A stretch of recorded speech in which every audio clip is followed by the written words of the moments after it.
Hey guys, welcome to Tutorial Guru. Today we'll be learning how to download and install the Zenith Bank mobile app on our phone. And now let's dive right in.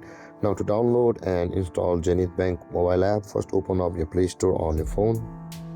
And over here guys, at the top of the screen you can see there is a search bar. Tap on it and search for Zenith Bank mobile app, and after that you can see Zenith Bank mobile app will land up on the top of the screen. You can open it or simply tap on the install from the outer section, but we'll be just doing this.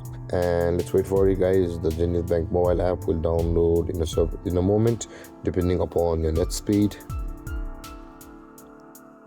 After the Zenith Bank mobile app has been installed, open it guys, and you will be able to log in and do your banking transactions from over here. And there guys, this is how to download and install Zenith Bank mobile app on your phone. And if you have any confusions or questions regarding a topic, feel free to comment in the comment section below, and don't forget to like, subscribe and hit that bell icon for more videos. Thank you for watching guys. Peace.